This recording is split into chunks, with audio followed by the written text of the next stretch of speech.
Yo, what's poppin', what's poppin', what's poppin'? Gang, gang, gang, gang, gang, gang, gang, gang, gang, gang, gang, gang, gang. I apologize for being on CPT this morning, but you know, I'm trying to get on that 10 and 10 again. We are up and we are in the bar this morning, and we are talking about everything else but Chrisean today. I need a break. I need a break from Chrisean. I can't do it. It's too draining. But of course, you know, we're going to talk a little bit about Chrisean, and we're going to talk a little bit about the people surrounding Chrisean, but we are going to talk about other topics as well today, because there's other things that are going on in these streets that are interesting to me that you may find interesting to you. And I think I need to find... Hey y'all. Now I said I wasn't gonna come on the camera because I didn't want to come on the camera because I didn't feel like doing all the eyeliner and, you know, putting on a fresh shirt. Let me tell y'all something. I have house dresses, right? And I put on my house dresses and I come in here, or I put on my house clothes and I come in here and I do my shit, right? I do my one too. Well, no, I put on my house dresses and be around the house. But then I put on my stuff. Put on my good hoodies and stuff like that to come be up in the bar with y'all. Let me get closer because I like to be up close and personal with y'all. I put on my good hoodies and stuff, and then I take them off and go put them back. And then I be sitting there like, I can't wear that. I just wore that hoodie the other day. I can't wear that. Let me explain something to y'all. I'm going to wear my hoodies. I don't care if I wear the same hoodie back to back 5 days in a row. It's going to be my uniform then. Wait till I get my straight hitting period hoodies and stuff. I'm going to be wearing that every freaking broadcast. Probably going to have my trucker hat on too because I got to advertise, right? So if y'all start seeing the same hoodie, just know I ain't been outside in it. I just came and broadcast and took it off and put it up, and you know, it is what it is because I don't go nowhere but to work. Anywho, so today we are going to bring a little bit, because I asked the question over on IG of how many people had actually seen the club Shay Shay with Monique. Now, some people haven't seen it. Some people have seen it. Some people haven't finished it. So for those people who haven't seen it or who have not finished it, I'm just going to touch on it briefly, give a little bit of what was going on, and then we're going to keep it moving. I'm also going to talk about Benny the Butcher on Lip Service with Angela Yee. And if you don't know who Benny the Butcher is, I will let you know who he is, sweetheart. We're going to talk a little to Seki and her shadiness. We're also going to talk a little bit of Jaden Alexis, and is she witchcrafting and spelling? Shout out to the Voice of Reason, because the Voice of Reason posted that. And I'm going to tell you something. There was something that Jaden Alexis had posted a long time ago, and I can't find it now, where she had like this little altar set up in her house. And I said then that the girl was into witchcraft. So yeah, we're gonna get into that. We're also going to talk a little bit about what this evening's broadcast is going to be about, but as y'all know, we'll get into all of that stuff right after we get into the intro. This video and its content are protected under the Fair Use Act, so YouTube, do not copyright strike my channel. And I'd be like, why are you so obsessed with me? Did you hear what they just said? Child, a whole mess. Oh, I'm about to spill this Hennessy and y'all about to sit. All right, y'all. So as you already know, everything in this video, okay, is protected underneath the Fair Use Act, and it is being used for criticisms and educational purposes. This is a review channel, so YouTube, do not copyright strike my channel.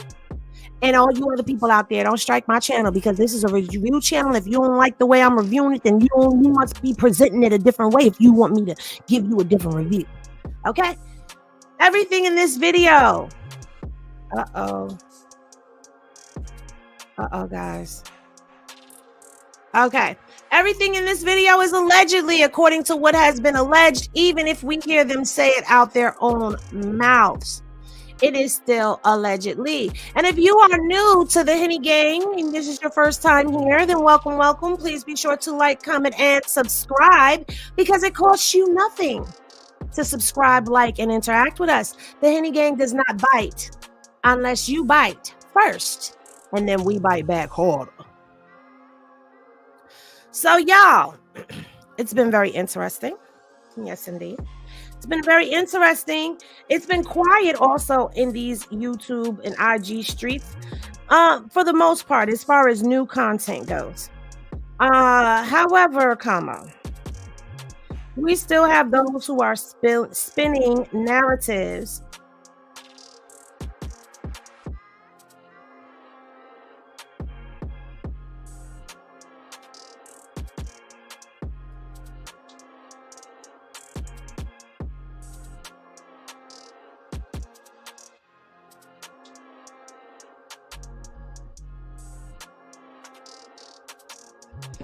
So, let's talk about it. We are going to jump into the known people.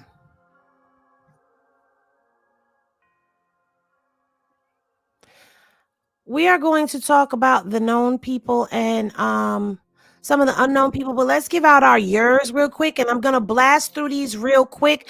So I'm giving out a what's poppin' to Kimmy B, Rochelle, Lachey, Miss Thompson, Sheena, one of our members, Bobby, Heather, who is also a member, CJ, who is also a member, Zoe, Allie, Ryder, Sharice, Life with Candy, Crystal, yours, uniquely yours, who is a member, T. Jackson, Trina, Erica B, who's a member, Miss Pammy, Tiffany, Ski, Miss Poppington, who is also a member, Amy, Kashima, who is also a member, Lashana, Melissa, who is a member, Husky, Miss T.R., Latasha, who is a member, Ashley, who is a member, 27M Payne, who is a member, Stacy, was popping, Doretha, who is a member, Buttercup, who is a member, Ari Mack, who is a member, was popping, Jacqueline, who is a member, A Libra Vibe, Yvette,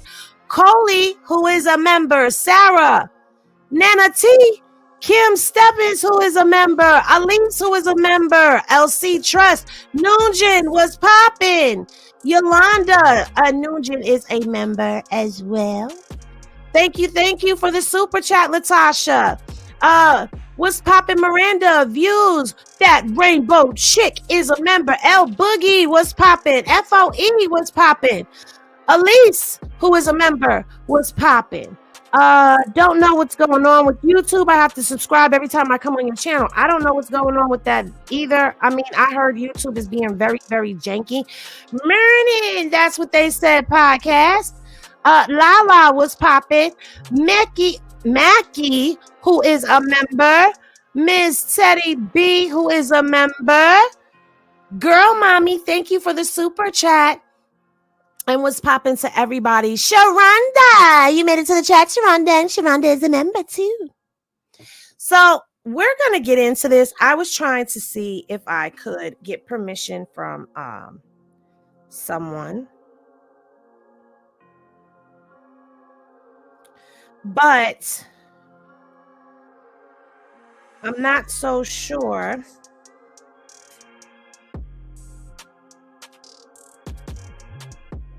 I'm not so sure.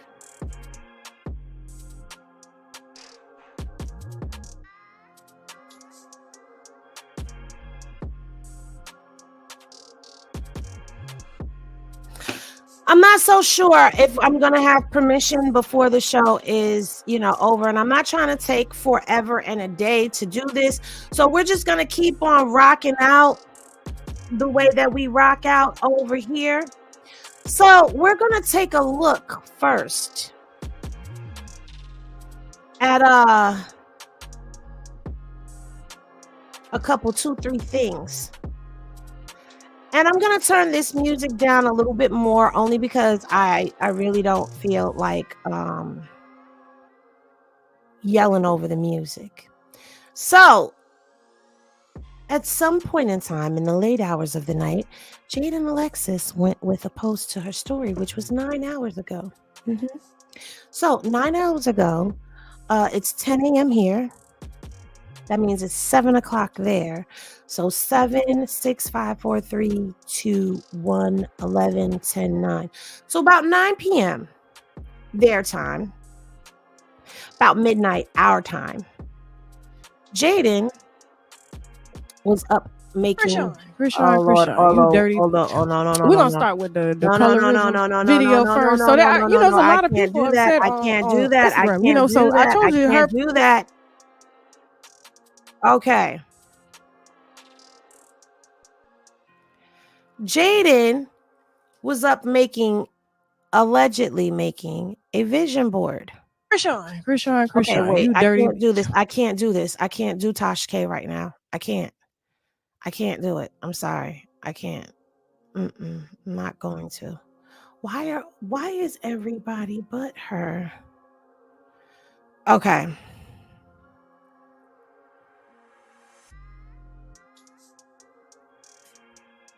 Now, she's making a vision board. She's writing some things down. It seems innocent and harmless, right?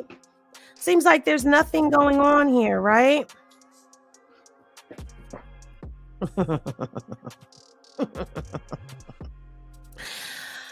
Oh, no. It seems innocent.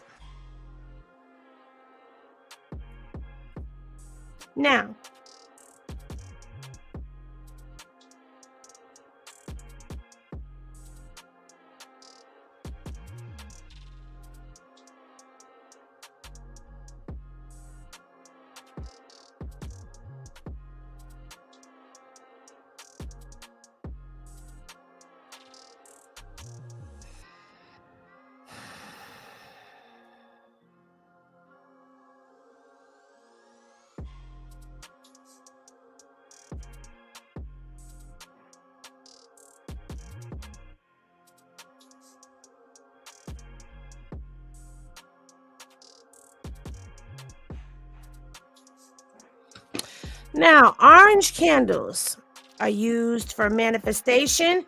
It is also for playfulness, stimulation, career, networking services, joy, mental clarity, speed, connecting with the sacral chakra, making new friends, manifesting positivity, willpower, and energy. However, people are not going to want to hear this, but you're going to hear it. I keep missing it because I can't stop it. Unfortunately, I did not download this video. Don't ask me why, but y'all see in the beginning of this video, you see that there is an orange candle that is being burned up in the corner over here. And you see a bunch of other things that are going on as well. Now we're going to go over here to Sadie. And we're going to go into Sadie's story. And Bravo is in Nevada. So this is her making the vision board. And writing things down and putting things on dates and stuff like that. There is also a girls' party that is happening. She did write on there Barbie and Free Blue down in the corner.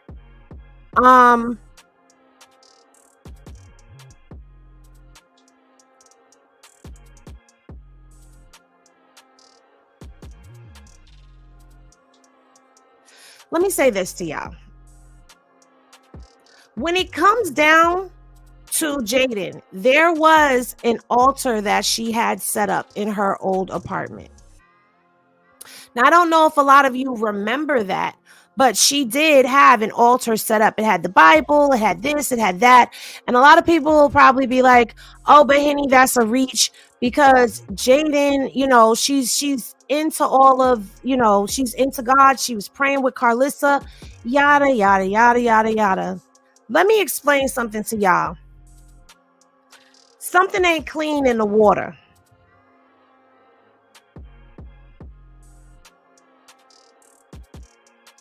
Exactly, CJ. Carissa has said she taught her how to pray to get blue back.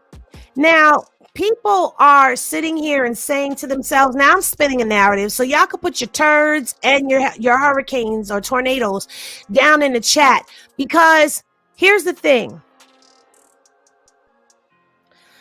Over the past few, not past few days, but ever since Chrisean said what she said, Carissa has not been so Ivory Girl clean. Okay?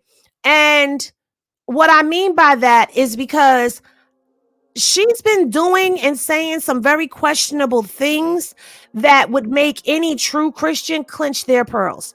And one of the things that she did and said was this right here. I dropped the first one for y'all this Sunday. So if 1,000 of y'all go sign up, I'll make sure it drop. And I'm gonna be talking to some magic people that do voodoo. They gonna tell us how to do the voodoo, how to get the voodoo off. Okay, we gonna learn some shit on my podcast, y'all. Now, any devout Christian doesn't need anybody to teach them how to get it off, because I said this on IG. They're gonna teach you how to get it off using more voodoo, using more Santeria, using more Hoodoo, using more Palo Mayombe, using more of that. Okay, now I did say that I was going to briefly touch on things. I was going to get into some things over on the Pour Up about this. But let me explain something to you. Voodoo is a religion. So let's be very clear on that. Santeria is a religion. Palo Mayombe is a religion. Okay? It is a spiritual practice. There is also something called Hoodoo. And a lot of people, whether you realize it or not, practice Hoodoo. Okay? And before we get into any of this stuff, let me just first say this. Just as there are good Christians and there are Christians that abuse Christianity, there are people that do that on both sides as well. Okay. And what I mean by that is you have people who are erratic. Is that the right word? Erratic? Radical. Radical. That's the word that I'm looking for. Radical. You have people that are radical Christians that abuse and do things and harm people and move in hateful ways, using the Bible, weaponizing it against people. Okay. Then you have those who follow the Bible and, you know, they don't look to hurt anybody or harm anyone. And you have the same thing in all types of spiritual practices and religions. You have devout Muslims who are dedicated to Islam, that follow the Quran, and don't look to harm anyone. And then you have devout Muslims who follow Islam, who believe in jihads, who believe in religious wars, and who will strap things to themselves to make things go boom in other places. Okay. It is the same thing in all practices. It's all about intention. Everything is about intention. I don't care if you are a Christian or if you are a spiritualist. Everything is about intention. And if your intentions are wicked, your work is going to be wicked. If you are intentionally setting out to harm people, you are going to harm people. Okay. The Bible says, and in every spiritual practice you go into, this thing right here, this thing is our most powerful weapon. What we say, what we think, as a man thinks, so he shall be. Life and death is in the power of the tongue. So that's telling you your thoughts, even though I know as a man thinketh, so he shall be. I don't think that's in the Bible. But either way, the power of your thoughts, because what you think becomes what you speak. So if you think and let me say this, in the chakra system, I'm all over the place right now. Hold on. Let's break this down really, really quick. So we all have a chakra system inside of us. It's been scientifically proven that we do have these chakras that exist within our bodies, right? So within the 7 chakra systems, which there's more chakras than just 7, but there are 7 chakras in total that run down the center of our body. All right. There are actually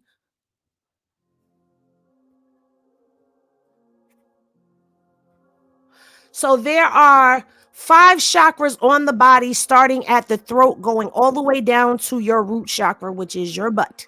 And then there's 2 on the head. Okay. In the 7 chakra system. In the 7 chakra system, you have a heart chakra. And I'm going to say this to you, and it's going to make so much sense. What is in your heart chakra, is the seat of your emotions.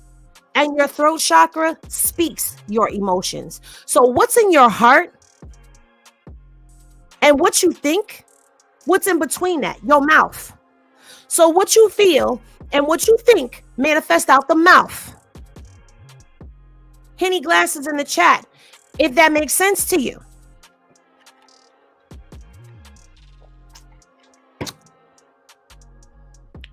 So, Carissa's intentions are not pure. Carissa's intentions are not with love. I want to be very careful with what I'm saying because, you know, this is YouTube. They are not pure in intent. She has the intent to harm, the intent to destroy, the intent to bash, the intent to judge, the intent to... All of her intentions are everything except for healing, loving, forgiving, and moving in a spirit that is godlike, Christ-like, light. It's darkness. It's pure darkness. Hello. Said to come give me the camera. I told him no more, but he still wants to. Hey, son-in-law. I'm on live. I'm on the live. Hey, Bob. You gotta say hi to my live now because you interrupting the live. What's up, Love? You're here. Oh, look at his hair. He got it locked up. He is so cute. He think he cute, don't he? Uh-huh. I could tell, Sag. I could see it. But I'm going to give her back the phone. Let me give it back. They said, hey, son-in-law. Huh? I don't have a lot of people on here because I haven't been consistent. So my views are down. All the way down. All right, so back to what we were saying. So her intentions are not pure. So do you really think that she's gonna get a voodoo practitioner up there that has pure intentions, or you think she's gonna get somebody up there that's got a little darkness to him? Now, I can speak on darkness, but we're not going to get into all of that because I really don't want to get into spiritual teachings here. I'd rather save that for the pour-up. And I know y'all are probably like, Henny, when you going to do a damn pour-up then? It's coming. I promise it's coming. So, would it be such a far reach for us to believe that a woman that has held darkness in her heart, who has hardened her heart towards Chrisean, would not be sitting there teaching Jaidyn how to operate in that same darkness, to use dark intentions to get what she wants? And again, I had y'all put the turd emojis and the tornadoes down in the chat because I'm getting ready to spin a narrative. I'm spinning right now.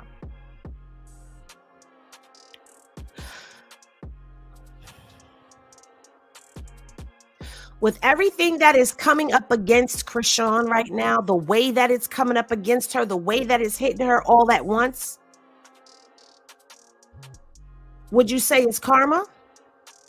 Would you say it's a little bit of magic being worked over here? Would you say it's a little bit of both? I want y'all to answer that down in the chat. Would you say that with everything that is going on, that it is karma, it's magic, or it's a little bit of both? Now, let me finish explaining this. So go on over there if you want to hear, if you want to learn how to get these voodoos off your kids. If you want to learn something, go on over there. I'm going to interview the voodoo lady, the voodoo queen. how to get the shit off you. I ain't gonna tell you how to put it on, but I'm gonna show you how to get it off. I'll tell them how to get it off. Okay, because me and my sister hum daddy yesterday. Okay, I'm gonna show you how to get it off. I'm gonna get a voodoo lady on there, and I'm gonna get my Christian sister on there to come and counteract that. We gonna learn some shit on this podcast. We ain't gonna just be on there talking about people. We got some shit to learn out here, because obviously y'all ain't ready. You have a blessed day too, sugar. I'm gonna go ahead and eat with my man. Yes, honey. I'm gonna bring a couple voodoo bitches on there for y'all. Yeah. Now, let's go on over here real quick, because I came across this in my scrollings last night that further tells me, and yes, I called my mama and told my mama on her. I surely did. I told my mama on Carissa. I told my mama what Carissa said. Now, Carissa once again is underneath a post about Chrisean. Okay. And this is what she had to say, because now she's coming after the sister. She's coming after Terrain. She says her sister said there will be people getting married in the end days. When she was asked by Rock about the events in the end days, clearly her Bible knowledge is lacking. I'm no longer a fan, but if we want to give her direction and hold her accountable, it should be done without sin. Baby girl, you need to stop faking and start reading God's word for yourself. Most of us read the Bible in Sunday school, but we really don't get an understanding until we read it ourselves and establish a relationship with God the Father, his Son, and the Holy Spirit. Then we can speak on his behalf without causing war. Now, I'm going to pause right there, because I called my mama. Now, I've read Revelations. Revelations was the first book that I read when I picked up the Bible for myself as an adult. I read Revelations, and then I read the book of Job, and then I went on to read different things. In Revelations, it does speak about people marrying in the end times. Now, what my mama said to me, the interpretation of that she got was, people will continue to go on as it is a normal, like as if nothing is happening. They're going to continue to marry and be married. Okay?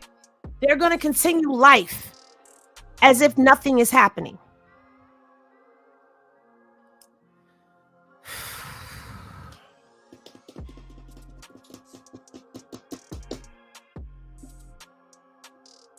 Now, my mama was driving in her car coming home from her second job, because my mama, I told y'all, she can't sit still.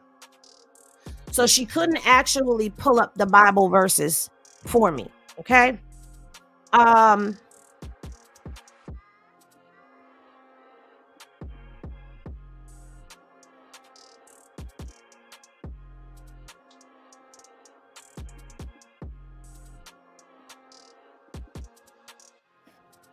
So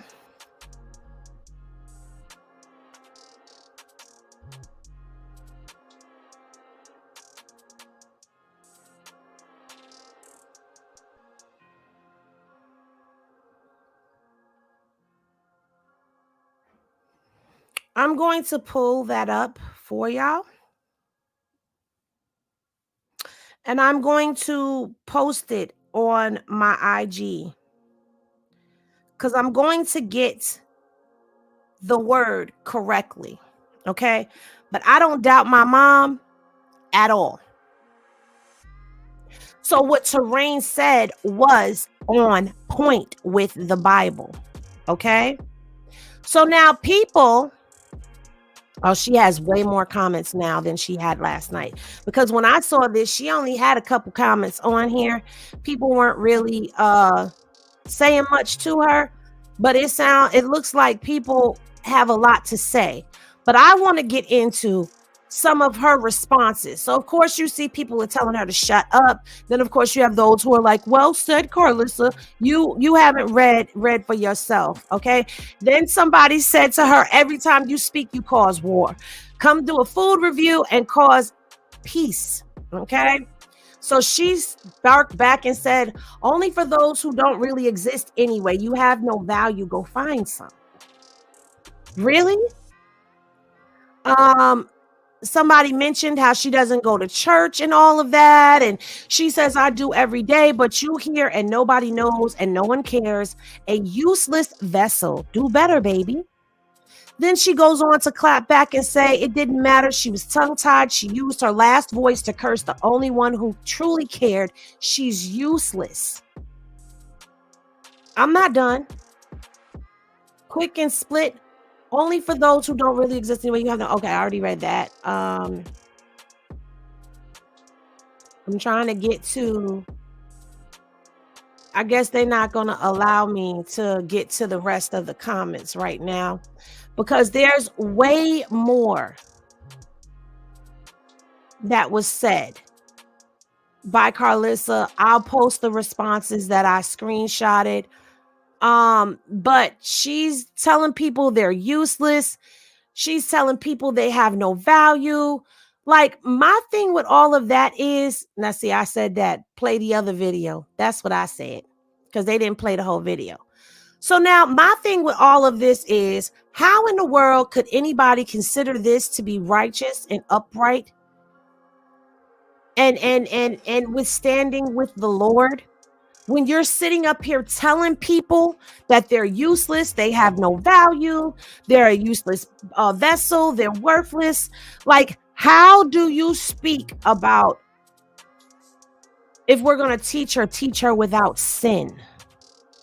Yet you get up here and you sin every day if that's the case, because you're always speaking down on this girl. And how are you tying somebody's tongue? What? Anyway, but this is the lady who says, I raised Jaden. Is it possible that Carissa does witchcraft and has passed that down to Jaden? I'm just saying. And where are the people? Why isn't anybody canceling this lady? Why isn't there anyone dragging her for filth? Why isn't anybody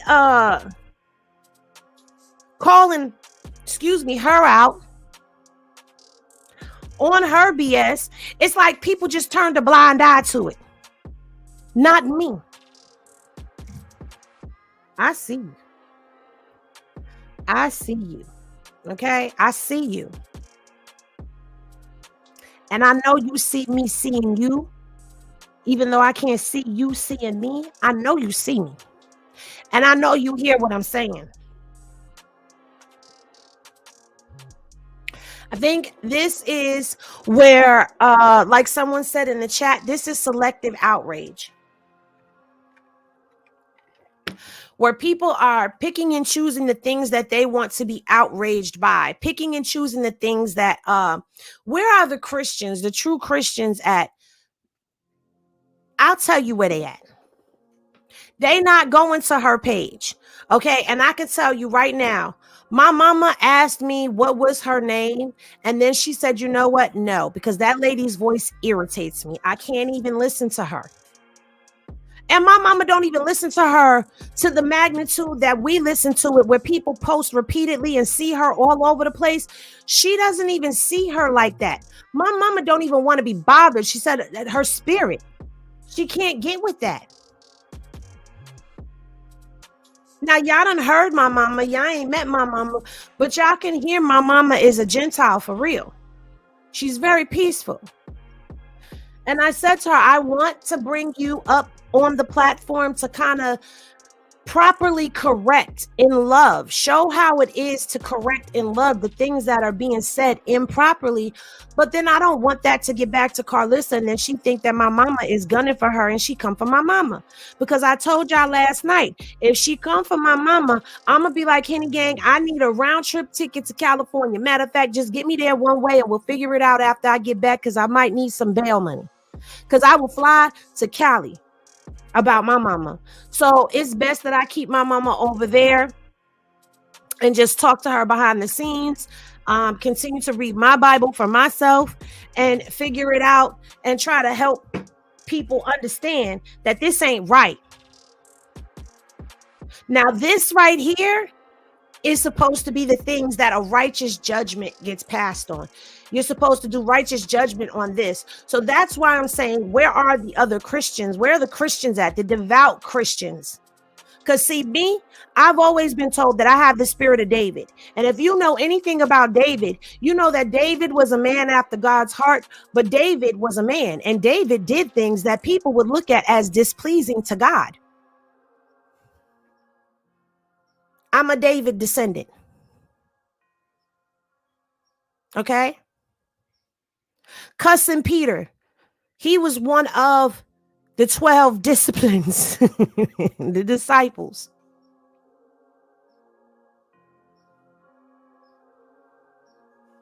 Gold Digger said, got you any, but I prefer for your ticket to Cali to be a vacation. Peter cussed.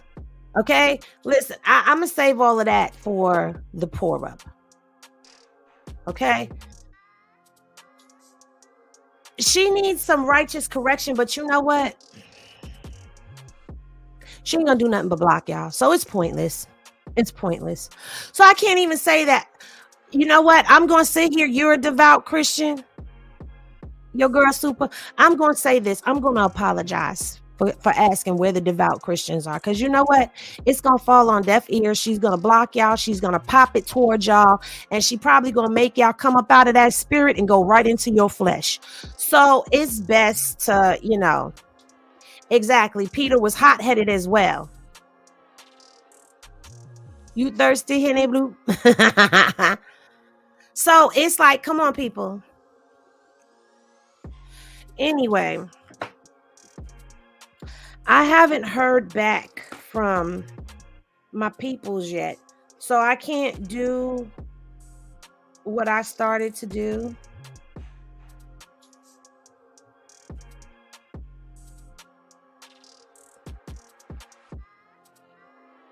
I can't do what I wanted to do, so we're going to go ahead and we're going to move right along into the next subject. But I encourage everybody to read their Bible. Okay, read their Bible for themselves.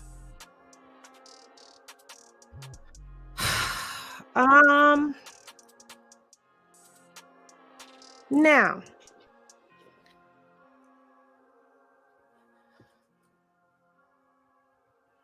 for those of you that did not get a chance to watch the Club Shay Shay interview with Monique, I'm going to keep it brief with what I'm going to say about Club Shay Shay and the Monique interview. But what I'm going to say about this is this. And understand that I'm coming from the perspective of the type of times that we are living in right now. People do not like the truth. Now, Cat Williams got up there and Cat Williams spilled a whole lot of, okay? But Monique been speaking out about people doing her wrong, blackballing her and all types of stuff. Remember when she first came out and she was calling Lee Daniels out, she was calling Oprah out, she was calling Tyler Perry out, she was calling them out that they had blackballed her.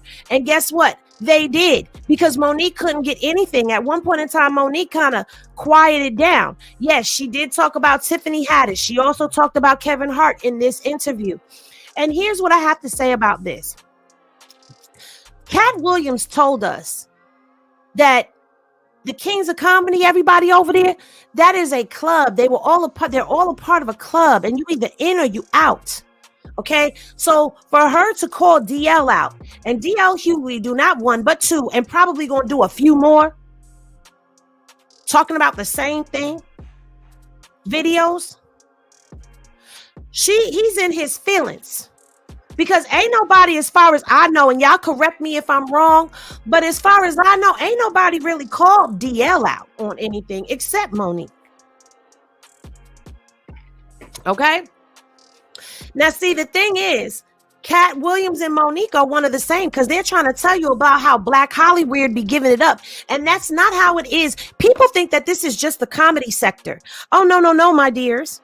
Oh, no, dears. Because did y'all forget how Oprah did Taraji after Taraji was talking about the conditions and the pay that went on, and how she snubbed Taraji when they was taking them photos together? If y'all don't know what I'm talking about, please go pull it up, because I did say to y'all there's going to be a lot that I'm going to talk about that I ain't going to have no video or no picture for, but y'all going to be able to find it for yourself. Okay? So if you don't believe that there is a circle, not only that, let's really talk about it, because Oprah has also been in bed with Harvey Weinstein, and we ain't gonna talk about how them African girls was disappearing in her school that ain't nobody been talking about no more, but I ain't forget about that. Did y'all forget about them African girls over there in Oprah's school over in Africa that was disappearing? Where they went to? Where they at? Because I don't recall anybody following up on that. We've been hearing about how Tyler Perry is a part of the LGBTQ community. Now, if you're part of the LGBTQ community, sir, just come on out. Because I also remember Tyler Perry said that he was a little bit confused about his sexuality because of what happened to him when he was a child. Now, if I am wrong, please say, you're wrong. Please say, Henny, that's not right, if I'm not telling the story right.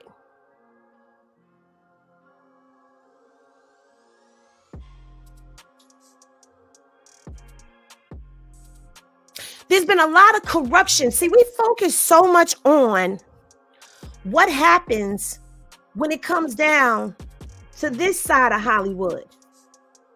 But when we get to this side of Hollywood, people don't really want to talk.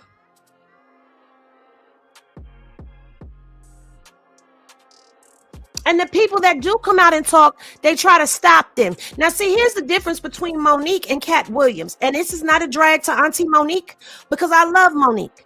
I love how she come out and she talk about her sweet babies and all of that. I love that.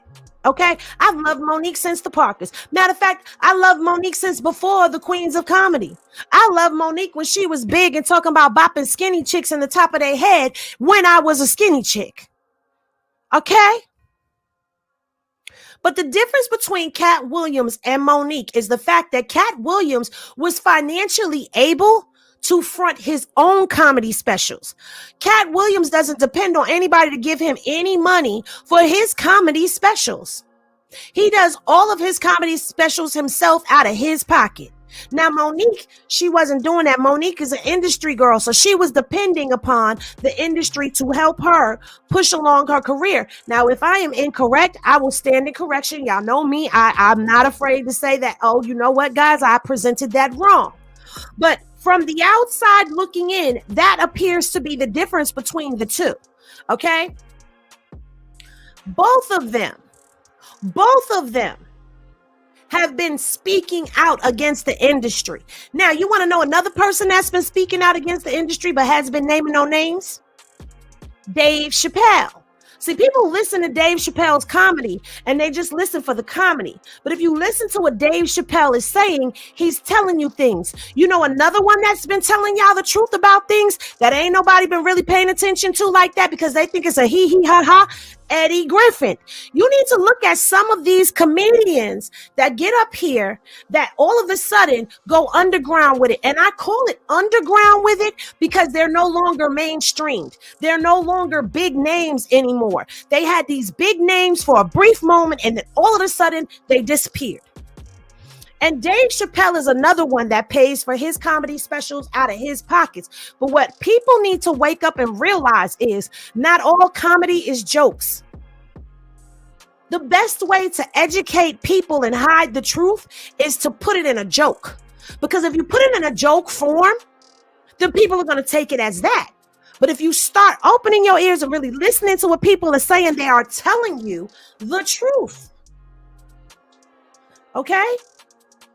So now she done got up here on Club Shay Shay, the same platform that Cat Williams got up on, and DL Hughley is mad because he's talking about, oh, now look at Club Shay Shay's platform. Now y'all gonna try to tear down Club Shay Shay because he's allowing people to come up here and tell their truths. Well, what's the problem? Because he allowed people to come up there and tell their lies for so long, and now people are coming up there setting the record straight. Y'all mad now because that's no longer a safe platform for y'all to lie on?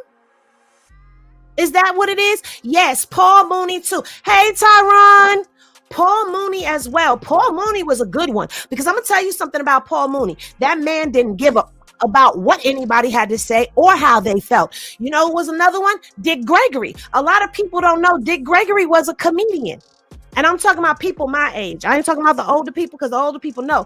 Dick Gregory was a comedian. And let me tell you something. When that man got older and he started spitting the truth, people need to go back and watch some Dick Gregory. Because Dick Gregory was telling y'all he paid for certain things to find out certain things. I vividly remember him sitting in an interview and telling people how he paid for laboratories to basically break down breast milk and stuff like that. He had the money to do research, and he would research and get to the truth. He would go and get them documentation, and then he would come and spit the real. And that was a comedian. Y'all got to start looking at these comedians a little differently. Because these comedians are telling us what's going on in the industry. What's going on in Black Hollyweird. Because it ain't just Hollyweird on its own. Black Hollyweird is sick too. But I'm not going to get too deep into stuff because, like I said, I want y'all, the Henny Gang and anybody who watches this, to go watch the Club Shay Shay interview, and we can get into that tomorrow. Well, no, we can't get into that. Well, we can't get into it tomorrow while I'm at work, but I just won't, be able to do how I usually do because I'm going to be at work. Y'all know I'll be at work from 8 to 4, but we will go live at 10 a.m. still. But everybody, please go watch that so that we can talk about that later on, tomorrow. Because I'm going to give y'all till tomorrow to watch the video. So that way everybody is on one accord and we all know what we're talking about. Haley, Tyron, are you still in here?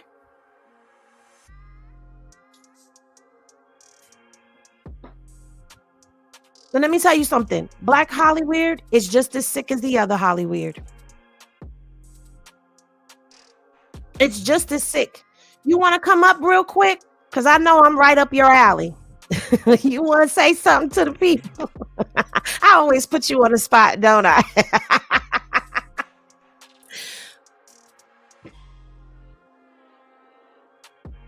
Because we're going to talk about some things. Remember, I told y'all, Hennessy Reviews is going to take a turn. Like, we still going to cover Chrisean. I always love Chrisean. I'm never going to stop talking about that.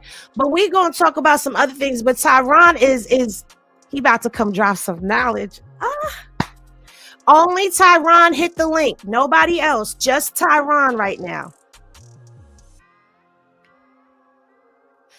El Boogie said Tyron going to say, good goddamn.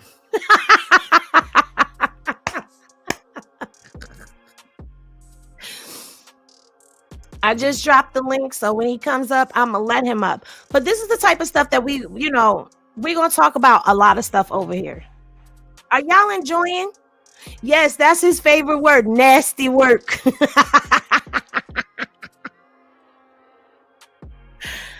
Tyron, you got it?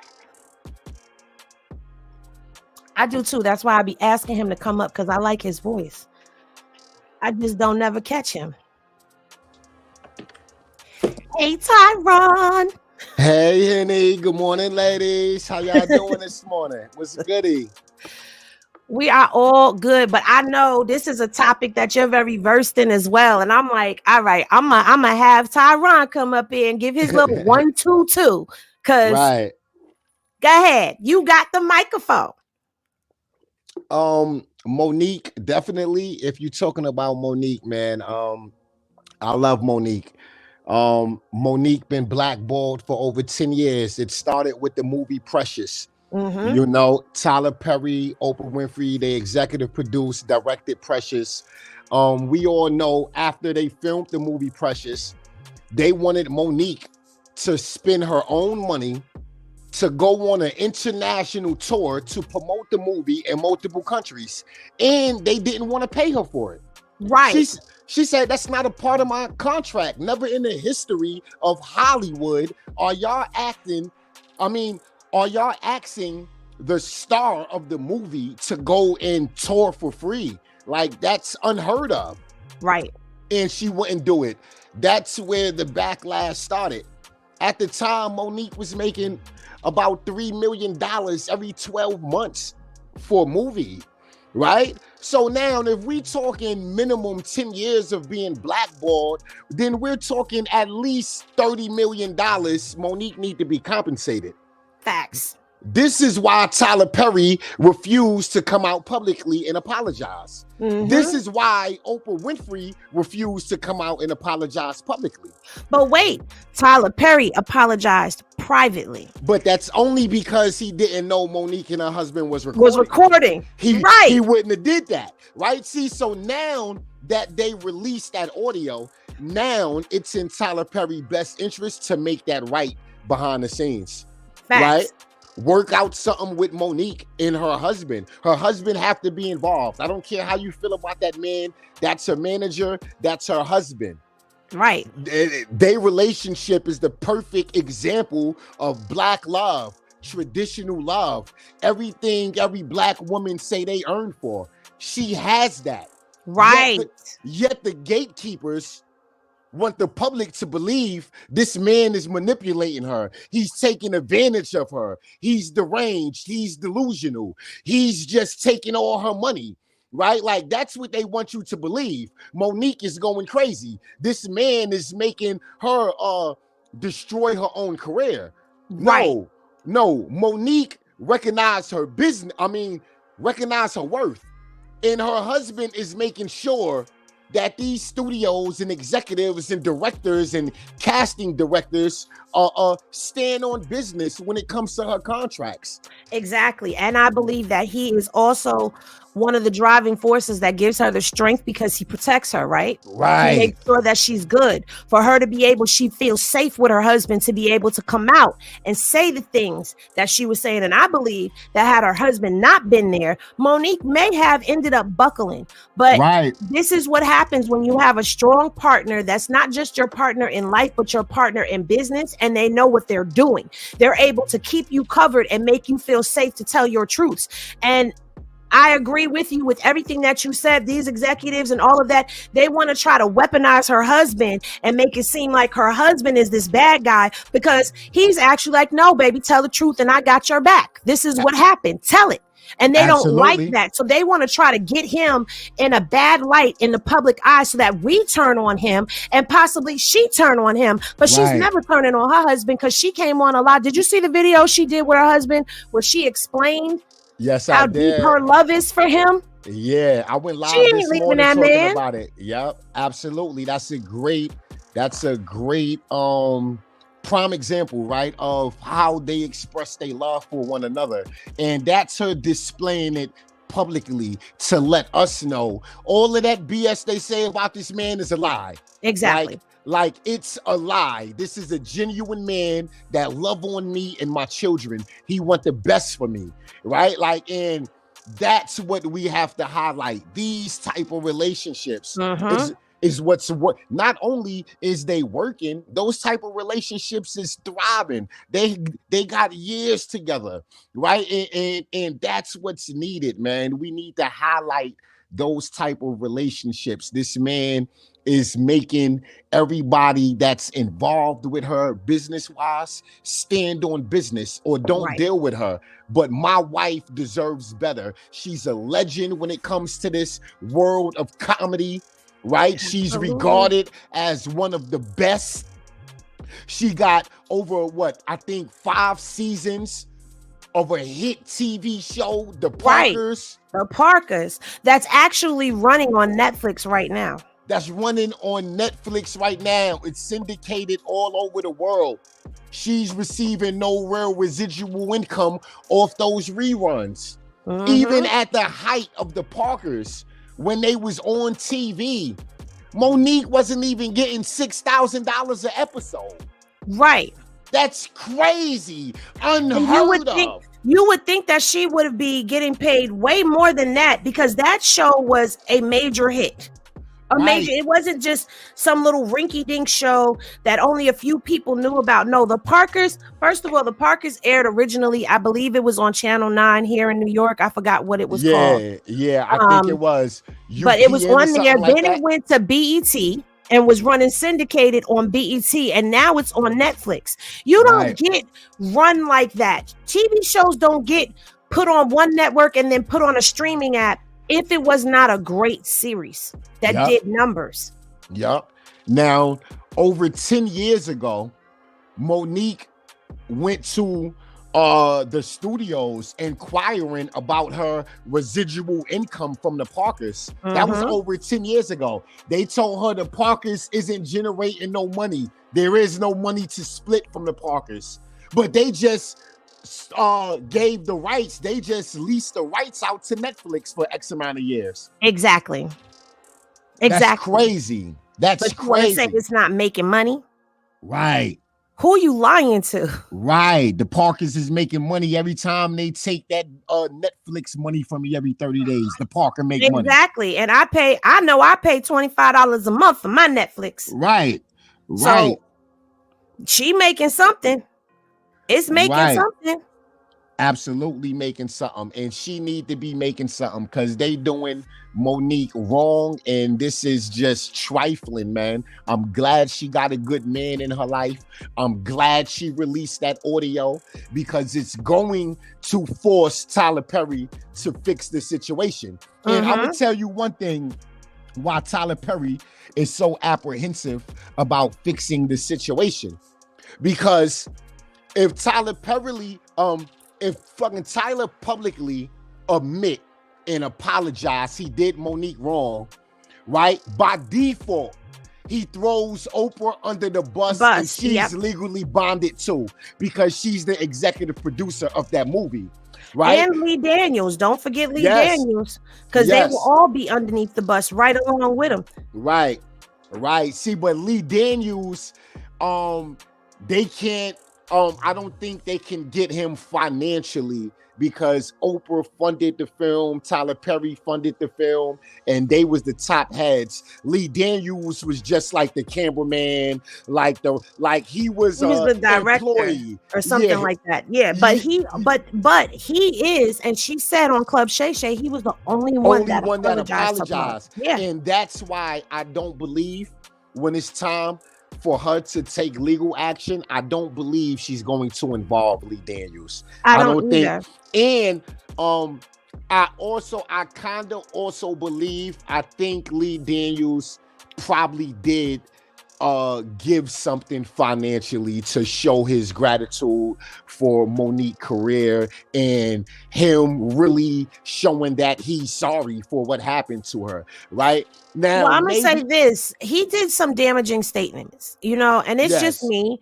And as a woman of color, melanated woman, one of the worst things that you could say, and it doesn't even go with Hollywood, it just goes period in the workforce. One of the worst things you could say about a melanated woman is she's difficult to work with. Right. And that's the narrative that has been spun on her, that she's difficult to work with. But didn't they say that about a couple of other melanated women as well? I can't recall off the top of my head, but I've heard that narrative. That's like the absolutely. That's like the generalized thing to say. Right. When one of us stands up for ourselves, she's difficult to work with. No, she knows her worth, she knows her value, and she's not going to let you just run all over her. And of course, you know, in Hollywood, whether it be this side of Hollywood or this side of Hollywood, the last thing they want you to do is stand up for yourself. And that's what I was just telling everybody. People are so focused on the Hollywood that we know of, but nobody really focuses on how sick and corrupt Black Hollywood is too. Right.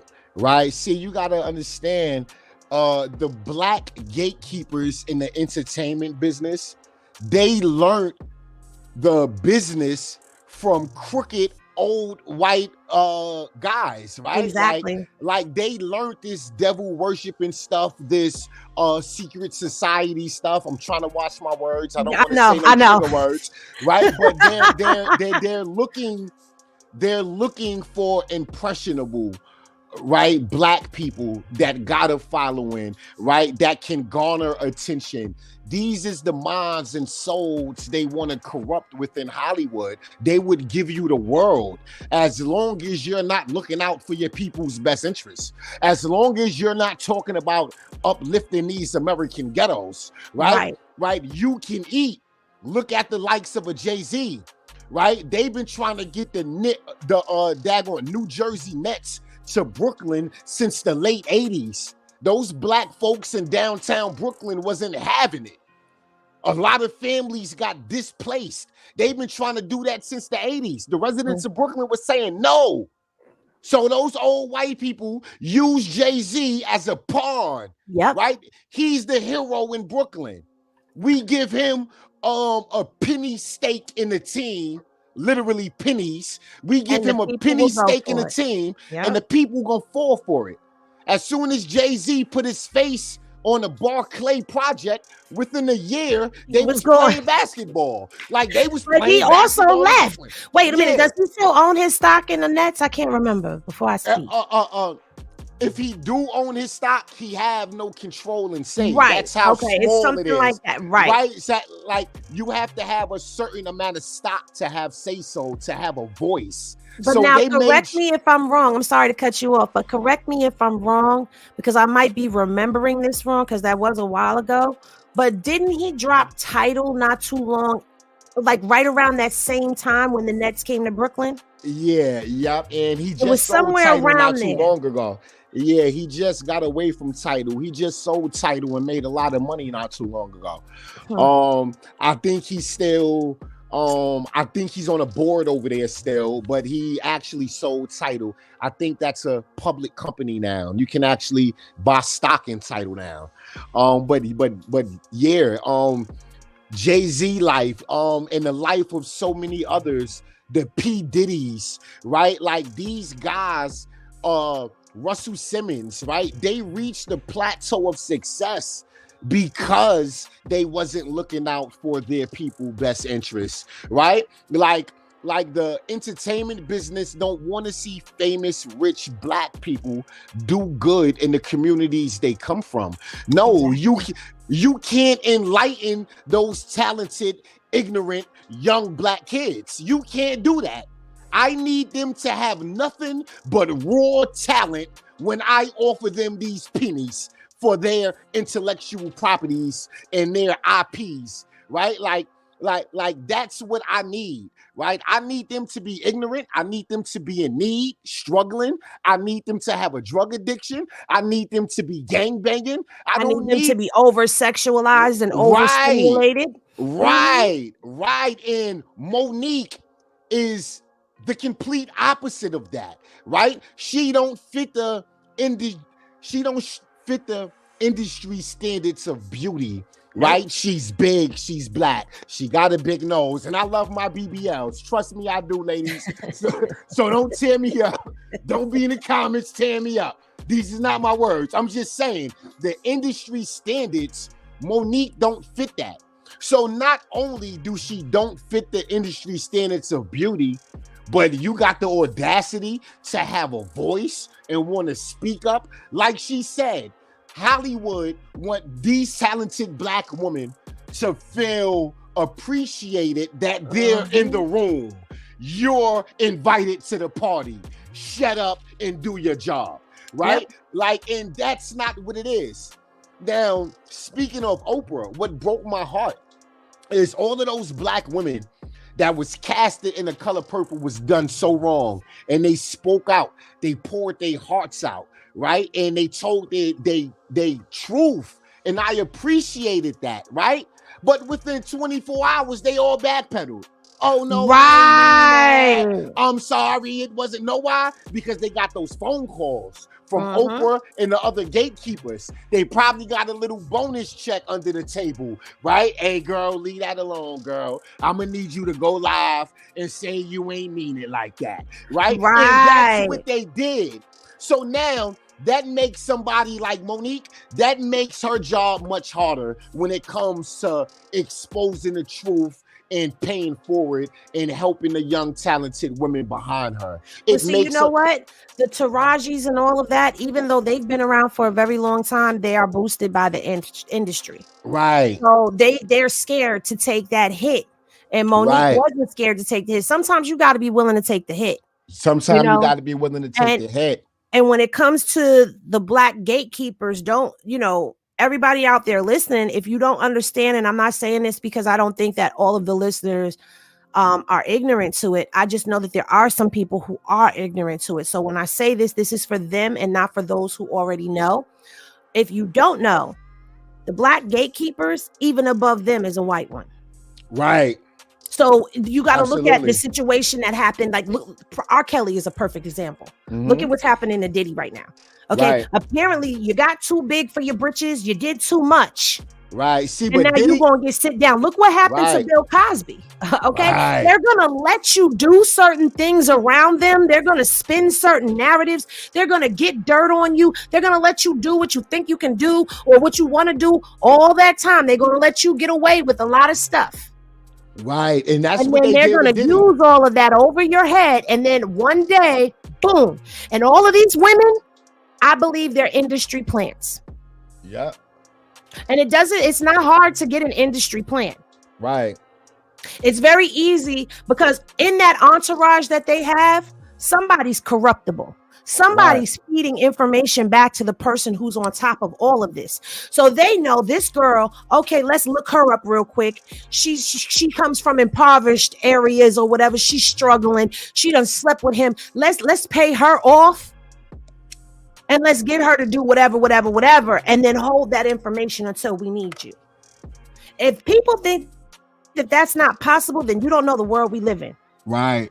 Because this world is very corrupt and money does sway people. People can be bought. Not everybody, but people can be bought. Right.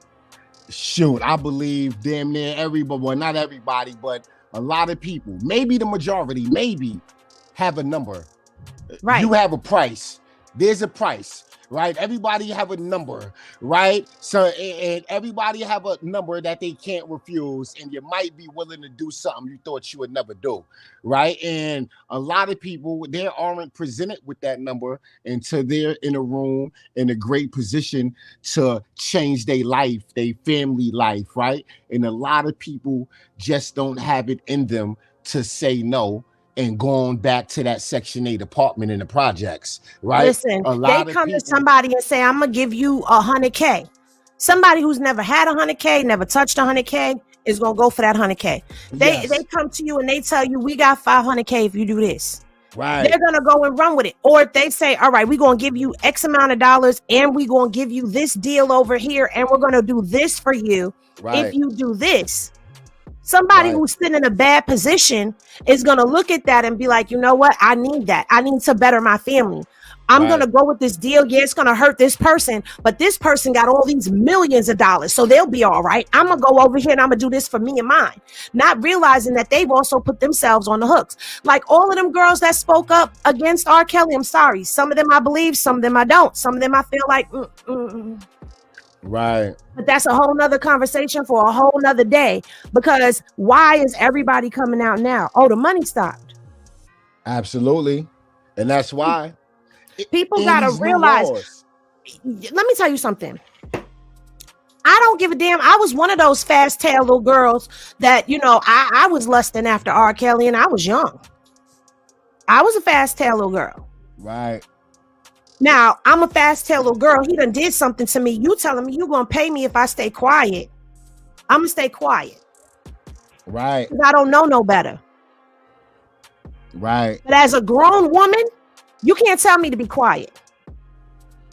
That man violated me. He did all these horrible things to me. I'm opening my mouth. I don't give a damn about an NDA. I'm opening my mouth because you violated me. And that's just me as a woman, as somebody who's been down that road. And I know that's a touchy situation right there. And I really don't want to go any further because then it's going to start people, Henny, I'm not victim blaming. Yeah. But you gotta, if you really know how this industry works, you gotta know that some of them were planted there. Absolutely. I'm not talking about the little girls. I'm talking about the grown women. Women, right. Were planted there. Right. It's your job to collect the intel, right? Get close to these other women, learn them, right? What's going on in their life, what's their mentality, what's their viewpoints, their political standpoints, right? So now when these studios and directors approach them, they know everything about their life because they've been talking on the phone with their besties every day, right? They know everything. Now I know exactly just how much to offer her, and she's going to take it because I know she needs it, right? Exactly. And that's what's going on in Hollywood, man. Cat Williams said, Kevin Hart is the only comedian in American history that came to Hollywood with all of his movie deals and contracts in place already. Right. Everybody had to leave their hometown, relocate to LA, and work those local comedy clubs in California for years before they got their break, right? This nigga, Kevin Hart, got on a plane. When he got on a plane heading west, he already knew the Soul Plane deal was locked in. That's a plant. Exactly. That's clearly a plant, right? That's a prime example of what a plan is, right? And he's done nothing but going up since then. Even after after that scandal that came out about him and his slurs that he said on Twitter. Right. He's still going up. Like, right. Usually that community tears everybody down. You crash, you burn, you're out of here. Right. What's that comedian name? The female comedian that Kevin Hart co-signed. Is it Tiffany Hadish? Tiffany the one that she got caught up with that scandal with her friend kids. They was filming, right? Mm-hmm. Like her and Ari Spears. Right, exactly. Right now, if we believe Kevin Hart is a plant, we know and understand why he co-signed her, right? She had damaging things about her past that wasn't public. So now Hollywood is willing to give her a shot because they got blackmail they can dangle over her head, right? If you don't accept these pennies in this contract, if you're not promoting this, if you're not acting like this, if you don't perform, we're going to tell the truth about what you and Aries did with those kids, right? See, so the gatekeepers and Kevin Hart, they was willing to back her because they knew at any moment they can end her career, right? And they did, because she wasn't ready. She wasn't ready, and she been crashing out. Yes. Yes, and I'm sorry, she wasn't that funny to me. Like when she first came on the scene, okay, it was cute or whatever, but the more she said she ready, the more I was like, girl, no, like you're just not that funny to me.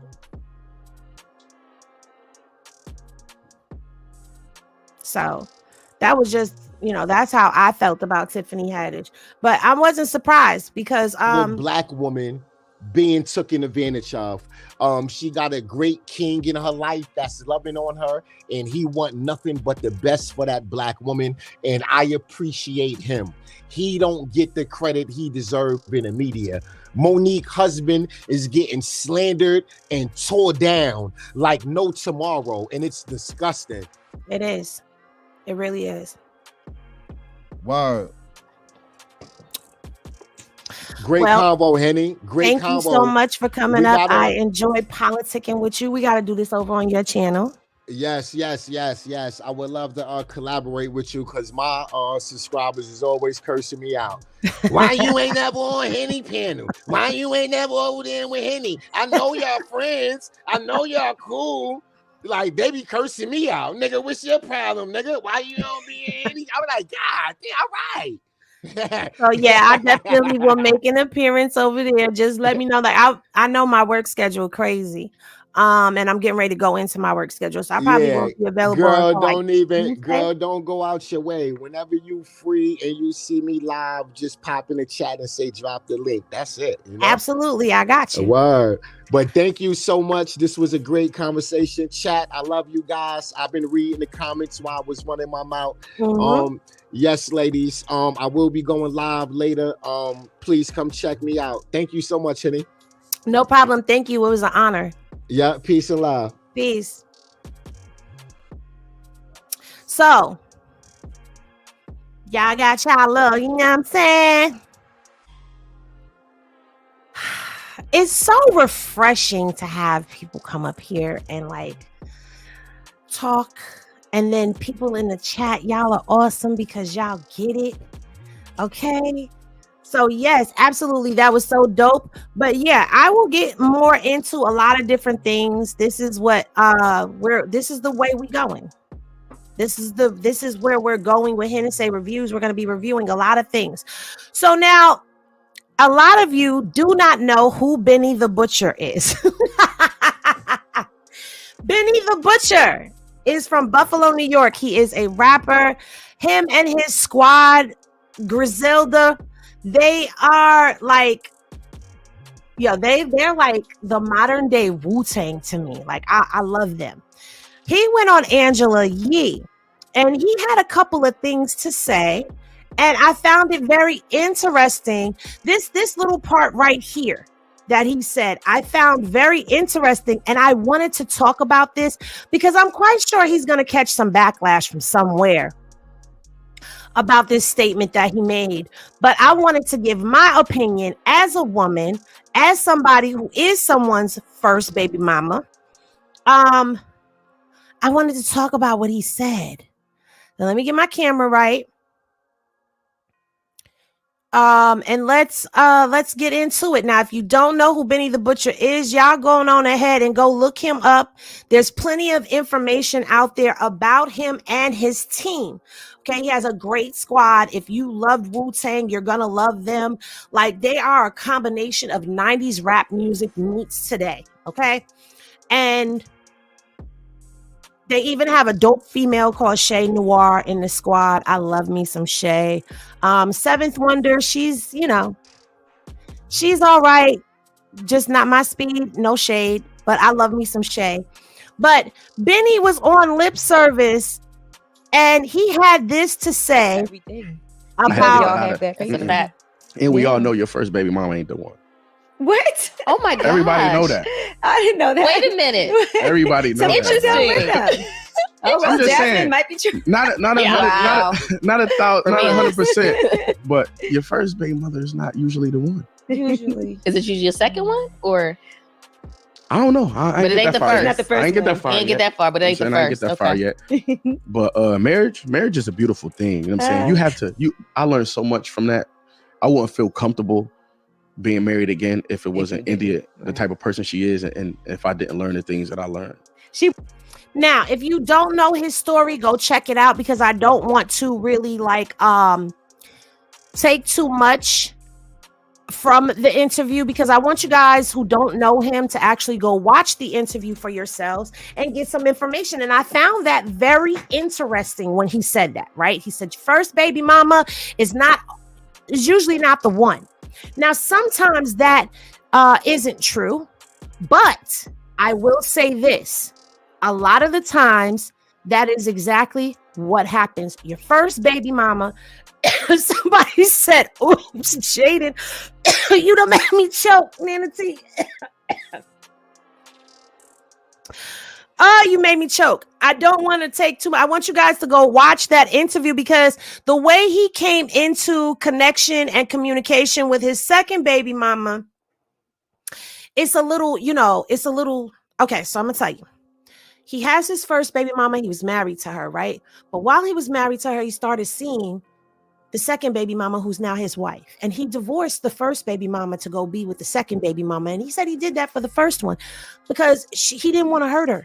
You know what I'm saying? So now the first baby mama, and when you think about this, the first baby daddy, what usually happens with the first? The first is usually somebody you messing around with, you got that puppy love for, and y'all end up having a baby come out of the situation. For a lot of us, we had our children young, right? So like for me, I had my first baby at 15. I wasn't about to spend the rest of my life with this person at 15, even though I thought I was, but I wasn't, okay? I had my second child when I was like 19, 20. No, I was 20, going on 21. 5 years later, I had my second baby. Okay, we together, but are we really going to spend the rest of our lives together when we're so young? So when you have a child young, sometimes you don't stay with that person. Very rarely do you see people that have stayed together from high school throughout adulthood, and they get married, they have children, and they have this happily ever after. A lot of times, statistically, the first baby mama is not someone that you stay with. And I know he's going to catch some backlash for saying that. So I wanted to talk about this because this is so true. And we need people. Yeah, we do have a lot in common, Tyron. Because a lot of people are not going to appreciate what he has to say, but he gave it so real. He gave it so raw. And he spoke from a very good place. You know, if you are a person who has that fairy tale love, bless you. Bless your union. You know, many blessings to you and your family. But is it so uncommon what he said? That first person, that first love, you usually outgrow them at some point. You usually, that puppy love washes off of you, and now you guys are stuck in a situation. Now you guys move on, and now you find other relationships, and either those relationships, you know, either you flourish in them or you continue your search. But that first one, very rarely do you stay with them. And I think it's the truth. I don't see anything wrong with what he said. He even mentions in this interview how he set up his first baby mama. Now, remember, I was telling you that my oldest father, he still takes care of me. Like, he still makes sure that I'm good. He makes sure that all of my kids are good. And he said he's going to continue to do that until someone steps in and can take care of the household. Because if I'm not good, his kids aren't good, which means the household ain't good. So he's not a rare breed. Well, he is a rare breed, but I respect men that have that type of perspective. And with Benny, he's talking about how, you know, even though he ended things with the first baby mama, he still had to make sure she was good. His kid is there. And I think this video is worth watching and really listening to, but don't listen if you have an objective ear and a hardened heart, okay? Because you're going to pull the toxicity out of it. I want you guys to actually watch this interview and actually hear what this young man said and how he describes and breaks down marriage and life and baby mamas. I think he did a very awesome job, and I think more men need to speak on that. Because what we usually think of when it's the baby mama, baby daddy situation is we think of the drama. We don't think of how we could peacefully co-parent, how we could peacefully exist. And a lot of men, unfortunately, and a lot of women, unfortunately, don't have the mindset to realize that we got to try to find a balance. Like, we got to swallow what we did to one another, swallow that hurt and pain that we've put each other through, or the toxicity that we went through in the relationship. We got to find a way to kind of like push that out of the way so that we can be there for the children. Because I'm going to tell you something. My oldest father, we were together for almost 10 years, okay? Almost 10 years. That's a long time. That's a decade, okay? And when we broke up, it was like we were at war. And he went away for 7 years. And when he came home, he came and visited. And I said to him, we have to talk because we have to find a way to be able to coexist and co-parent for our children because they love the both of us and it's not fair to them. There's going to be life events that happen and you're going to be there and I'm going to be there and they don't need to feel the tension and the friction between the two of us. So we really need to work on this. So we began working on it, but it wasn't until he went away and he did a bid where he sat down and he was able to write out everything to me, how he felt we started the healing process. And once that healing process happened, we were able to become best friends because I said to him, let's focus on the friendship that we had in the relationship. Let's not focus on what we did to each other because the children have nothing to do with that. And he agreed. And he was like, listen, I love them. I love you for giving me my kids. I'll always love you and respect you. And I'm always going to take care of you. I'm always going to be there for you until I see that you're good. And that man has done that. And I've been stand up for him. That's my best friend. And I feel like this is a tone that we need to try to put out into the community a bit more. Right? Because sometimes the first baby mama, the first baby daddy is not it. But does it have to be so toxic? Can we make it a norm to where we learn how to move past our stuff? Now, sometimes that can't happen because remember, my younger two, their father that I was in a DV relationship with, and there was no way for the two of us to co-parent and get along no matter how much I tried, no matter what. Sometimes you just can't do it because of the situation. But you still have to make peace with the situation regardless in order for you to be able to push past your traumas, your pains, your hurts. But I loved what he had to say in this interview. So if you haven't watched it, y'all go watch Lip Service with Benny the Butcher. And the reason why I said he gave some eyebrow raising advice is because I wouldn't expect this to come from somebody who's in the rap industry right now, right? So I was shocked by it. And it's from somebody who's younger. Usually we hear the older rappers talking about making grown-up moves and handling things in a healthy manner. So now I see a lot of y'all are bringing up Ange and y'all are bringing up Jaden as the first baby mama. So if y'all want me to put this in the perspective of Jaden and Blueface, Jaden is not Blueface's first love. However, she is the first baby mama. She's also the second baby mama, right? That is an example to me of how she's not the one. No matter how much people try to put out there that they are plotting and scheming together and all of that, I personally don't believe that they're plotting and scheming and all of that together. Why? Because she got to actually see in real time for herself how much Blue is into Chrisean. When he took the baby and all of that, and she was hooping and hollering at him, like, this is not how you were acting before she got here. Like, you are so capped right now. Because he was acting differently. Not only that, she's angry and Blue and Chrisean are snickering and giggling with one another because this is normal for them. He leaves with Chrisean. And what does Jaden do? She leaves and has not looked back. Now, I believe that she's always going to love him because they had a long run together. She's always going to love him. He's always going to love her. But I do believe that in his own way, Blue is in love with Chrisean. He's just not the right type. He's too toxic. He's too hurt. He's too broken. Now, if he comes out and he's got his ish together, because it's possible some people go into Click Click City and they do that one little sit down and it scares the out of them. And so they go ahead and you know,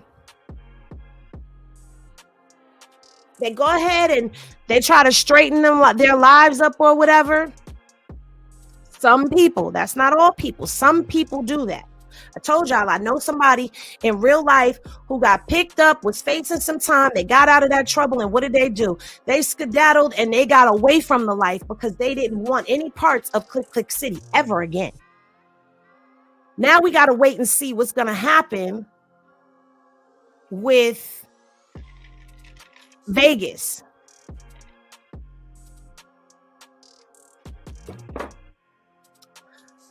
Miss says she looked back. She's plotting to get Blue back. Don't be fooled. If that's how you feel, she could plot all she wants to. He's not going to leave Chrisean alone. I mean, he's not going to leave her alone. Until Chrisean says enough is enough, and she puts those boundaries up, and she stands on business, it is what it is. Now, I do agree that I believe that Jaidyn may be working some candles and burning some candles and doing some things to try to turn things around for her.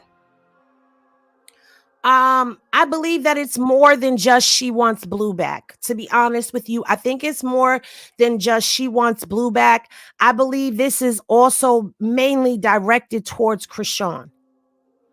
If she's doing work on him the way that it's looking like, I believe she's doing work on Chrisean. I don't believe she's doing work on Blue. I think it's for Chrisean's demise. That's how I see it. I think she wants Chrisean down. Because if Chrisean is no longer up here with the clout, if Chrisean is no longer, Chrisean is above her when it comes down to clout and popularity and this, that, and the third. If she could sit Chrisean down, then she'll be the top one up here. She wants to trade places with her. That's what I believe. She wants what Chrisean has because she feels like that's owed to her. That's supposed to be her. I agree with you, Nana T. It's not going to work because Chrisean is a child of God. So let's just say, even if it does go, you know, she does get sat down. When she comes back, it's going to be full steam ahead. Because remember, when the situation happened with Cardi and nobody was doing any type of yapple dapple, Cardi went into a bad space and then she reemerged. When it's destined, you can't do anything to stop it. Yes, she feels a way that this man that she's been with for so long is in love with somebody so much more than he's ever been in love with her. Yes, she watched, just as we watched them publicly. She watched how he's affectionate with her. He watched how he crashes out over her. She watched all of that.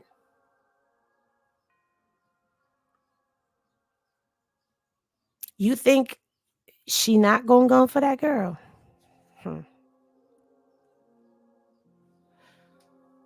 Child.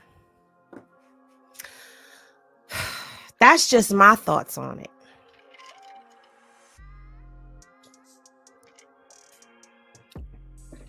So that's my thoughts on it.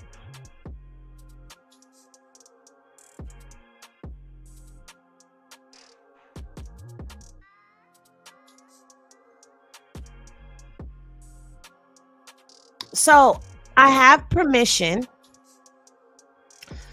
to use this person's content. You know, when it's somebody that I'm cool with and I'm close to or whatever, I do like to get permission from them before I use their content, because, you know, shout out to the_voice_of_reason_, because the Voice of Reason put this together and I loved it because it's on point. Okay. Now, she posted this on January 11th, 2024 at 6:57 a.m. Eastern time. Our earthly egos will be encouraged to pay closer attention to our feelings. The sun will be in the disciplined domain of Capricorn, soaking up the orderly and structured essence of this cardinal earth sign. The moon joins the sun in Capricorn to form this new moon. So this is what's coming up. Okay. Now, this was on January 11th, right?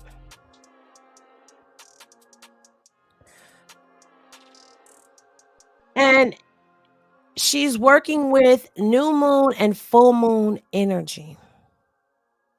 This is what the voice of reason is putting up, okay? She said it would have been approximately midnight when she put this up, okay? So this is orange candles, right? If you're looking for a spark of energy to motivate you towards your dreams, a spell with orange candles may be just what you need. In candle magic, orange is associated with creativity, ambitious, success, and abundance. Okay? This is why I say, if she's doing anything, she's more than likely going after Chrisean. Okay? Now, she goes into breaking down what a libation is. Okay? Libation ceremony in many cultures upheld as a tradition and religious offering from the time of ancient Egypt, Greece, and Israel. The practice of offering spirits to the saints or spirits is upheld in the Caribbean, the Americas, Africa, and Asian cultures. Now, this is pouring a libation, which is something that we do. Now, if you look at this picture, she got a still picture, and I know I have the play button. You have a libation here. You have incense or herbs being burned here. You have an orange candle here. This is an active ritual. To all of my spiritual girlies in here, Henny glasses in the chat if you see that this is a ritual being done. If I'm wrong, say, Henny, no, you're wrong.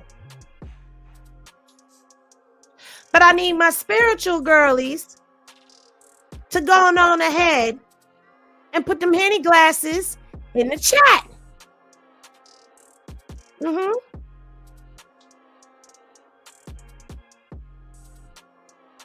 Now, some may think this could be anything, okay? This could be any form of practice that she is doing. But I'm going to tell you this right here.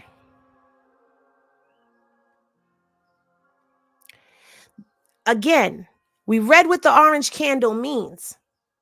So if you're saying blue, I still stand on what I said.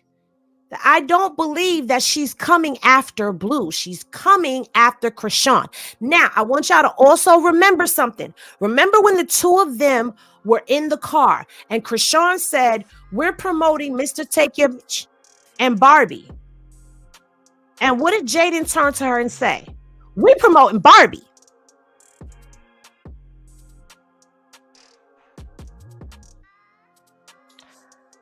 In terms of plays, it's no comparison. Mr. Take Your Ish is up here and Barbie is down here. She want to be on top like America's Next Top Model. Okay? Now I'm going to explain something to you. This could very well be Santeria. It could also be hoodoo workings. But either way, there's some spirit stuff going on here. Now, oh, and I forgot about the flowers. Because you always got to put flowers on the altar. Okay? And here she pointed it out. Okay, so she said she's burning sage there. She's got flowers. She's got the orange candle. And she got her libation.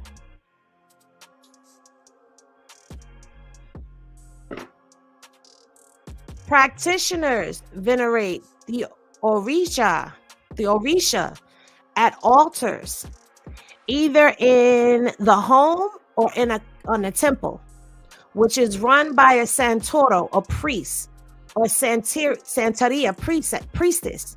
Membership of these casas require initiation. Offerings to the Orisha include fruit, liquor, flowers, and sacrificed animals. So now we don't see any sacrificed animals on that altar, but that is just backing up what's being said. Okay. Now, I'm sorry. I believe that she is getting this from Carissa and her mother, because the reason I said it could be a form of hoodoo as well is because she was taught the Bible. Santeria still holds biblical. So you know what? I have to agree. It would be Santeria. Now you're doing this and you're doing a vision board. Do you know what the vision board is? The vision board would be considered her petition. The vision board would be considered her petition.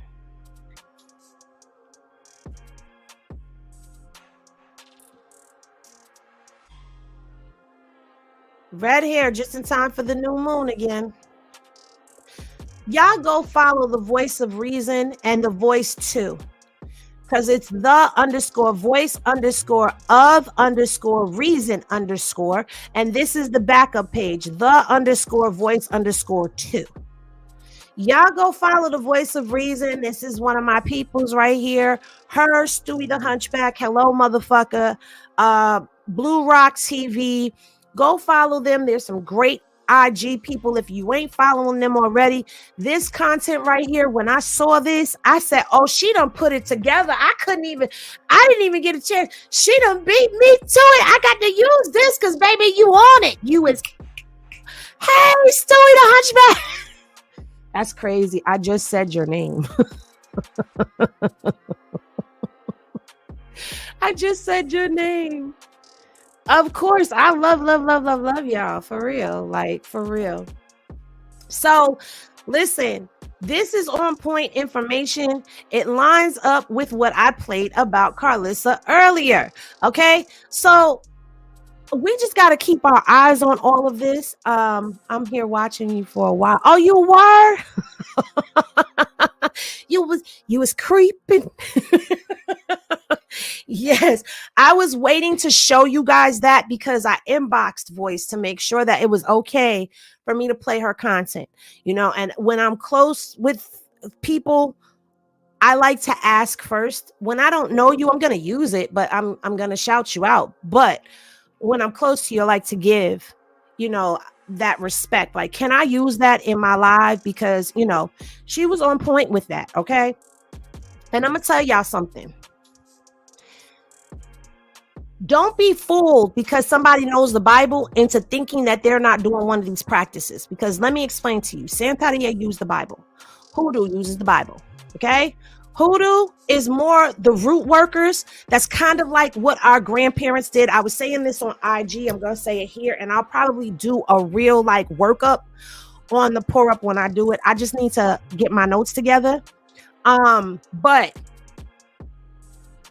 our grandparents prayed. They might have lit a white candle. But when it came down to making elixirs, like home remedies and stuff like that, that's a form of root working. Okay. They prayed. They used the Bible and all that. That's hoodoo work. Okay. Your grandma give you something to put in your pocket and don't remove it. Okay. Something that's going to protect you or whatever. Think back to what your big mama used to do. And maybe even your mama. Like for me, I have charms and stuff like that I wear that has been blessed and anointed and prayed over for different things. Okay. So again, these spiritual practices are very much real. So if you think it's not possible, and then you got to think they're in California, like you really think that's not possible?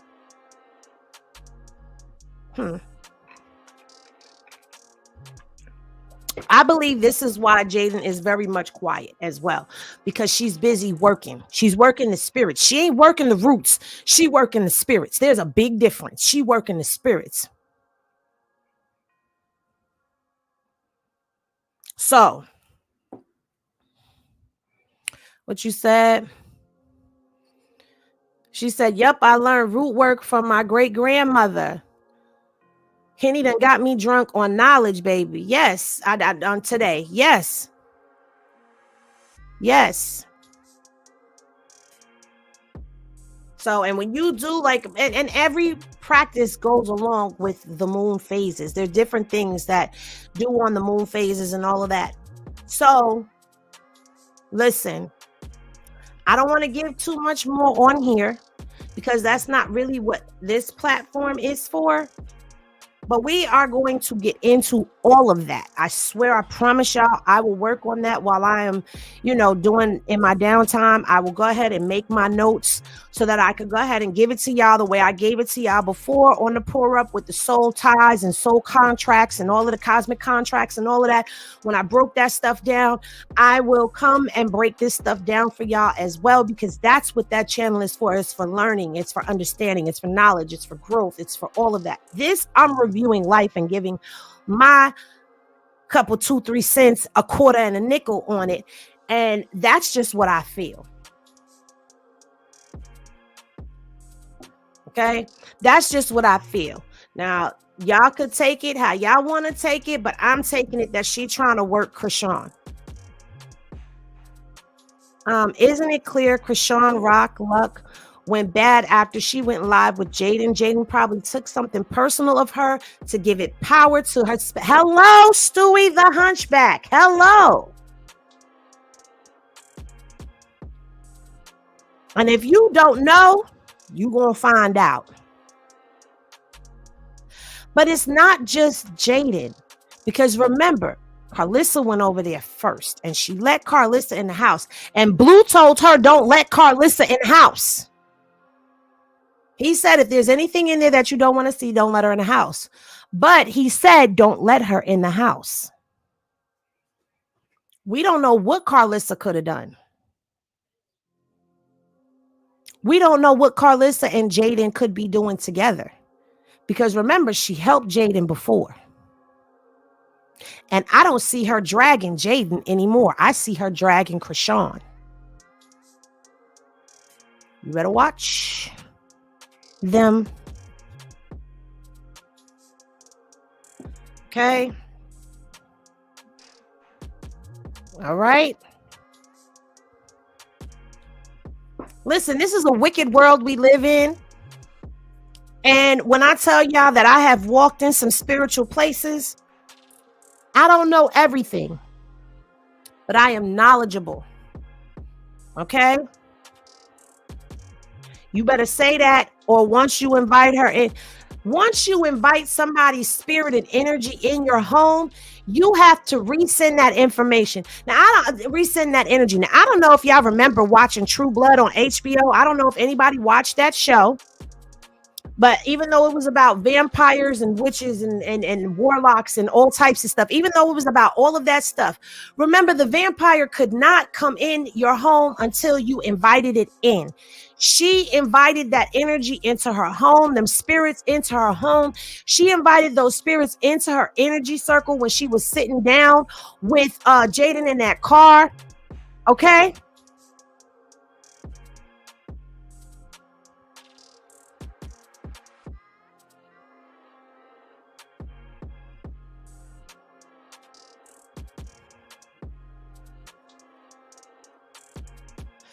Chrisean is a child of God. She is somebody who follows God. She better pray. And that's why I say everybody that is for Chrisean and with Chrisean, y'all better do what y'all do and cover that girl. Pray for her, light a candle for her, protection and covering. But let me tell you something. The laws of karma and the Bible line up. What you reap, what you sow, you shall reap. And karma hits you 10 times 10. Tenfold is what comes back on you. Because the law, the rules in every religion is no harm to none. And you're doing harm. Miss, you must not understand what no weapon formed against you shall prosper means. It does not mean that the weapons will not be formed. Of course, you're going to go through attacks. Of course, you're going to go through those types of things in your life. Of course, people are going to come striking you. Of course. But see, you can't look at things from a human eye. You have to look at things through your spiritual eye and see them for what they are. Okay? Because we see all of this legal stuff that's happening and we're thinking Chrisean is going to go down. There's too much. But if that baby comes up out of all of this, and let's say she even goes down and has to be sat down for a minute, all things work for you. Everything works for you. It's in a matter of which way you gonna go. Are you gonna go this way and continue to do more of the same? Or are you gonna go this way and trust your process? Because we go through things and the first thing we do is think doom and gloom. The first thing we think is something horrible is happening. But we don't sit and think about the lesson that's being taught to us. What am I supposed to learn from this? We don't use that thought process of why is this happening to me without actually not placing blame on anyone, but looking at the spiritual reason for why it's happening to me. Why was this allowed to happen to me? For those of you who read your Bible, go read the book of Job and see everything that happened to Job. And then come back and tell me about things working. And if you don't read your Bible, I want you to think back over your life and think about every situation that you've been in where you thought it was over. But when you made a different decision to go a different way, when you decided to trust your process instead of doing more of the same, how your life leveled up, how your life changed because you decided to trust the process. That means you decided to trust the Most High to guide you.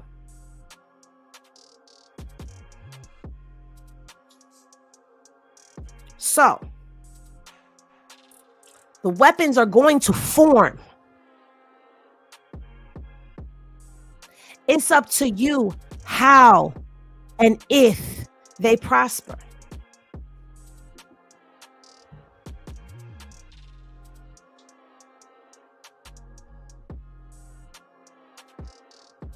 So, with that being said, I want to thank each and every one of y'all for tapping in and tuning in. I hope you guys really enjoyed this because this was a different spin on things. And we actually talked about other topics. So let's see how things actually go. But we're going to continue to do things like this where I'm going to see things. I'll give my 2-3 cents on it and then tell you go watch it. Go watch it for yourself. Then maybe we could discuss it again later. And it'll be a topic. But I love each and every one of y'all. I appreciate y'all so much. Y'all know what I always say. When you vibe high, because then the bull won't stick. Okay? And as always, y'all know, love is always love. I'm not about to end just yet. Let me go ahead and give my shout outs to everybody. So even if I shouted you out, I'm about to shout you out again. Thank you, Latasha, for the super chat. Thank you, Girl Mom, for the super chat. Thank you, Kashana, for the super chat. Thank you, Alicia, for the super chat. And thank you, Amy, for the super sticker. And on the Cash App, I don't think it was very much. Okay. Thank you, Ann, for the Cash App. Thank you, Felicia, for the Cash App. Thank you. Hold on. Thank you, Monica, for the Cash App. I appreciate each and every one of y'all.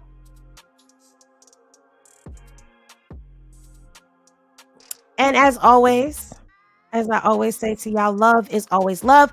We will be back this evening at 10 p.m. And at 10 p.m., I'm going to have a panel discussion and we're going to talk about colorism. Since they wanted to make this a topic of discussion for Chrisean and they want to weaponize things when people have been picking with her and she lashes back out. I want to take this and make this a teachable moment because colorism is a very real thing, but I want to have some real conversation. So I want all women of all hues to come up on this platform and let's talk about it. Let's discuss it. Let's have some real understanding. This is not for fighting, beefing, or bickering. This is for education and for us to learn and to heal and to grow. I love y'all, and I will see y'all later.